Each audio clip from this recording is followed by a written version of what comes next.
Bonsoir à tous, ceci est le compte-rendu de ma 83e journée de bonheur en direction de Saint-Jacques-de-Compostelle. Hier nous étions le samedi 26 juin, je suis parti de Triacastella pour me rendre jusqu'à Porto-Marin pour un total d'un petit 41 km. Alors hier matin je me suis réveillé sur notre lieu de bivouac où nous avions été avec Timon et Louise que j'avais rencontré la veille. Et on s'est réveillé assez tôt, mais on avait passé un bon moment la veille ensemble. On a pris notre temps au matin, on a décidé de se faire tous du café. On a bu notre petit café ensemble dans notre petite prairie où on avait planté nos tentes avant de tout remballer. Et puis ensuite, on s'est mis à marcher un petit peu ensemble. Et voilà, on a des rythmes de marche un peu différents. Je marche un petit peu plus vite qu'eux de manière générale. Et on avait plus ou moins convenu qu'on allait marcher ensemble jusqu'à un premier lieu où on pouvait boire un autre café, encore un, mais pour symboliser un petit peu notre rencontre et puis notre au revoir avant de peut-être se recroiser. Donc en traversant un village, on s'attendait à trouver une petite terrasse et aller boire un café tous ensemble avant de reprendre nos rythmes. Ben oui, l'intérêt de garder nos rythmes, c'est de ne pas modifier les rythmes de chacun sur la dernière ligne droite avant Compostelle, avant Santiago, puisque pour moi c'est pas toujours facile de marcher tout doucement. Quand je marche tout doucement, j'essaie de m'adapter à la vitesse de l'autre, mais l'autre essaye aussi de marcher un peu plus vite pour marcher avec moi. Enfin bref, au final, quand on essaie de marcher ensemble avec des rythmes différents, très souvent le rythme de tout le monde est perturbé. Donc voilà, j'avais aussi envie de leur laisser leur liberté de marcher ensemble en couple comme ils étaient venus. Donc on avait décidé de boire un café ensemble et puis d'avancer chacun à notre rythme. Il se trouve qu'on n'a pas trouvé de terrasse de bar, mais on a trouvé, ça je vous en ai jamais parlé, il y a très souvent sur le chemin ici en Espagne, des espèces de petits garages qui appartiennent à des gens. Et en fait quand ils ouvrent les portes du garage la journée, à l'intérieur vous avez une ou deux machines type vendor machine, donc des machines qui vendent des canettes, du café, des petits snacks type des Mars, des sneakers, des choses comme ça. Toutes ces petites choses un peu sucrées qui font plaisir aux pèlerins dans des endroits où il n'y a rien, puisque généralement c'est mis dans des villages où il n'y a pas de commerce. Et donc ce sont des petits garages. Et puis le soir, ils ferment les portes du garage tout simplement. Et la journée, pour les pèlerins, ils ouvrent les portes du garage. Et puis vous avez ces petites machines. Et je suppose qu'ils font un petit commerce avec ça. C'est quelque chose qu'on retrouve beaucoup dans les petits villages ici en Espagne. Du coup, on est tombé sur un de ces petits garages et dans une des machines, il y avait du café glacé. Alors, on a considéré que ça ferait office de bar-terrasse. On a bu un petit café glacé ensemble avant de reprendre chacun nos routes. La même route du coup, mais j'ai été un petit peu plus vite qu'eux. Et donc, je suis passé devant, évidemment. Quoi qu'il en soit, je les ai pas revus plus tard. Je ne sais pas si je les recroiserai, je l'espère en tout cas, mais pour l'instant je ne les ai pas encore recroisés depuis. Donc j'ai fait ma route seule le reste de la journée, au fin d'après-midi.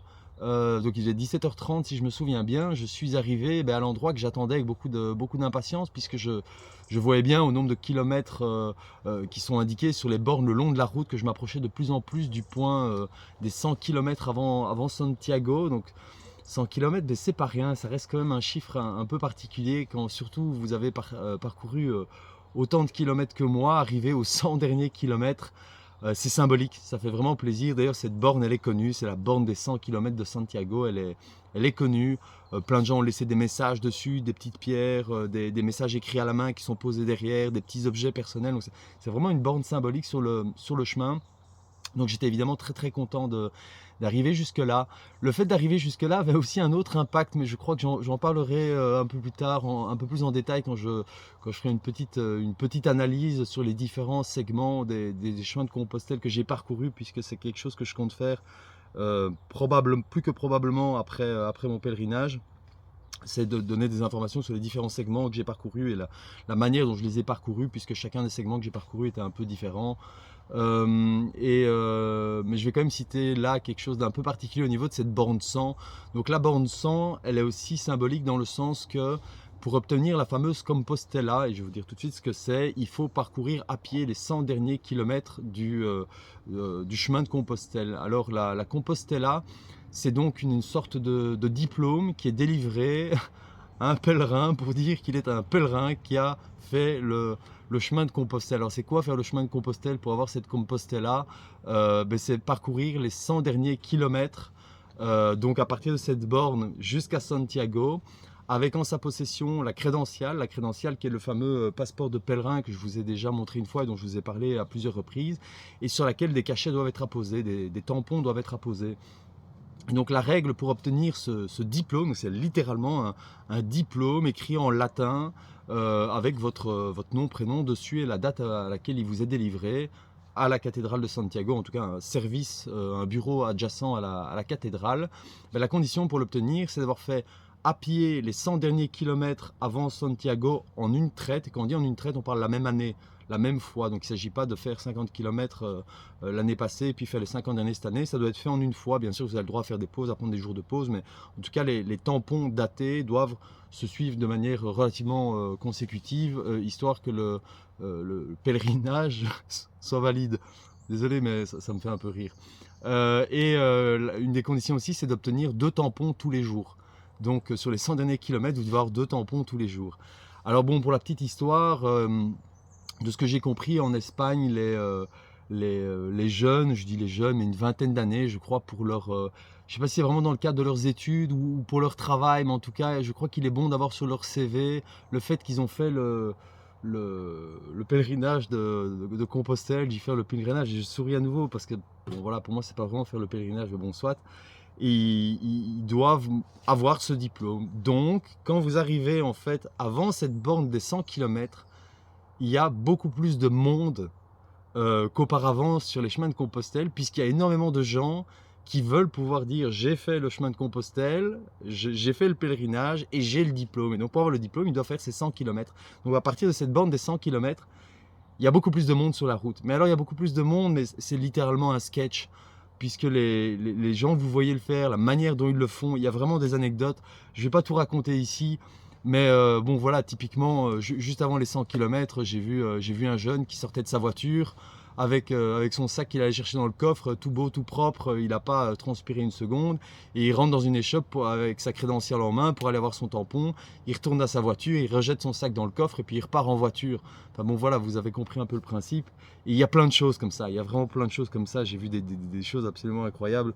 Mais bon voilà, je ne vais pas tout expliquer ici, mais c'est pour dire, voilà, les 100 km c'est un moment un peu particulier. D'ailleurs, pour la petite histoire, quand vous vous arrêtez, comme je l'ai fait hier à la borne des 100 km, qui pour moi était symbolique et importante, mais vous voyez des gens qui passent à côté de cette borne, et pour eux ça représente rien, ils la regardent à peine, ils la regardent avec le regard de « Oh mince, il me reste encore 100 km à faire ». Un peu comme celui qui partirait de Roncevaux et qui verrait cette fameuse pancarte à Roncevaux, donc le premier petit village espagnol du début du chemin français vers Santiago. Il y a un panneau qui indique Santiago 790 km. Et donc quelqu'un qui commence de là peut avoir cet effet de « Oh, encore 790 km, c'est énorme ». Donc quand vous arrivez à la borne 100 et que vous commencez votre pèlerinage, ces 100 km, je suppose que ça peut sembler vraiment beaucoup. Et du coup, les gens passent à côté, et oui, ils savent qu'il reste 100 km parce qu'ils viennent de commencer à la bande 100 km. Donc ce panneau représente rien d'autre pour eux que mince, il faut encore marcher sous 100 km. Pas tous, bien sûr, il y en a qui sont contents de marcher ces 100 km, mais je veux dire, pour eux, ça n'a pas vraiment de représentation symbolique, si ce n'est que c'est un peu une ligne de départ. Pour moi, quand je suis arrivé là, ben voilà, j'approchais les 2300 km, donc arrivé à 100 km, c'est waouh, il n'y a plus que 100 km, même si je vous l'ai déjà dit, le fait de passer en dessous de la barre d'essence, ça ne me fait pas spécialement plaisir, puisque je suis heureux sur ce chemin et que j'ai pas spécialement envie qu'il se finisse. Mais bon, ça garde quand même un effet particulier sur moi, une certaine forme de satisfaction, de bonheur en tout cas, d'être arrivé jusqu'ici. Donc voilà, l'effet de la bande des 100 km, elle n'est pas la même pour tout le monde. Et donc voilà, c'est un endroit un petit peu particulier. Donc après cette bande des 100 km, j'ai continué à marcher après vous avoir fait la vidéo. Et je me suis donc rendu à... j'ai oublié le nom. Porto-Marin, voilà, pardon. Porto-Marin. Je me suis rendu jusqu'à Porto-Marin, donc j'ai fait un petit 41 km. Et à Porto-Marin, il y avait un camping. Alors je suis arrivé au camping, alors pour la petite histoire, le camping, j'en avais parlé avec Robert, hein, vous souvenez-vous, ce cycliste que je croisais depuis plusieurs jours, avec qui j'ai eu beaucoup de plaisir à discuter plusieurs fois.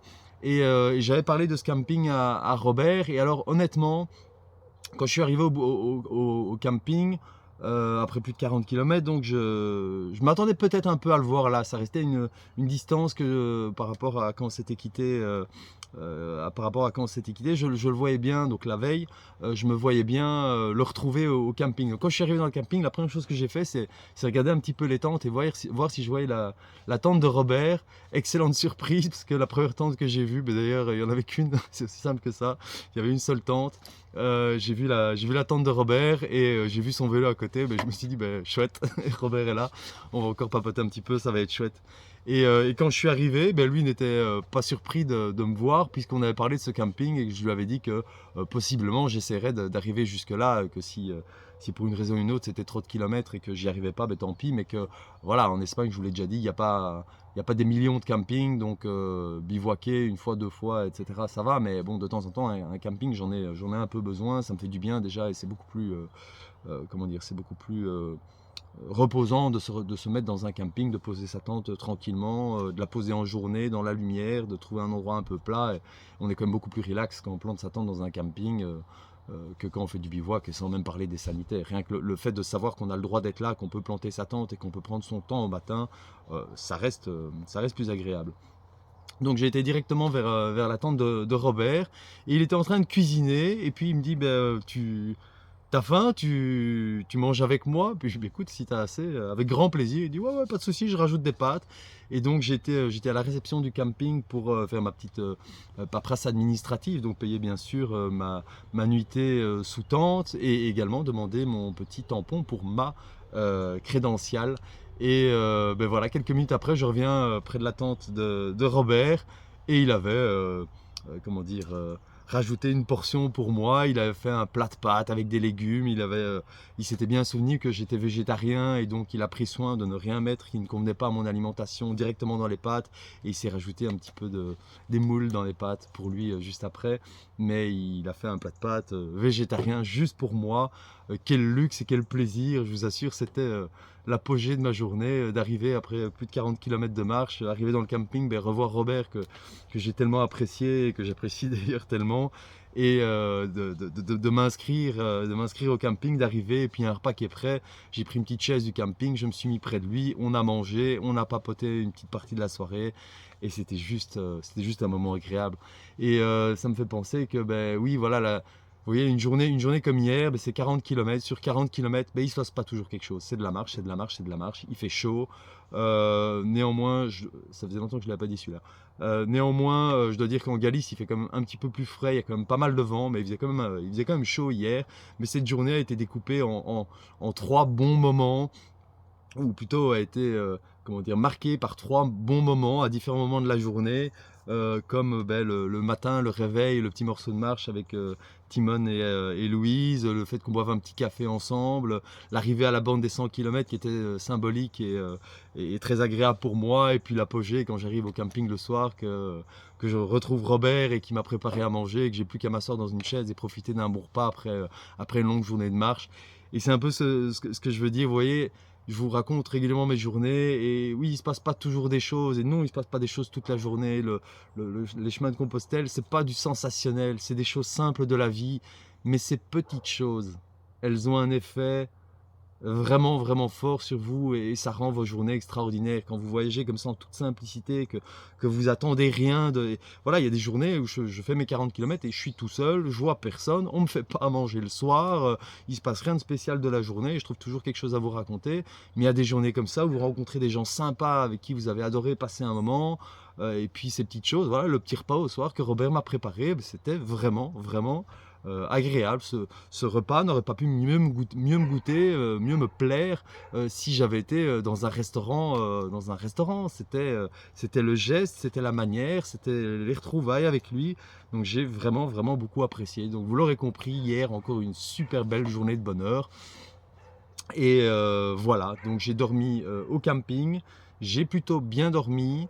Je me suis remis en route bien tard aujourd'hui, mais alors bien tard. Je vous raconterai ça évidemment demain, mais tout ce que je peux vous dire, c'est tout ce que je peux déjà vous dire en tout cas, c'est que le passage de la borne 100 a eu un effet assez particulier, puisque j'ai quand même marché pas mal de kilomètres ces jours-ci et je m'attendais à avoir un petit peu de fatigue. En tout cas, chaque matin quand je me réveille, je me dis ouh là là, ça va être dur de marcher aujourd'hui. Eh bien, pas du tout.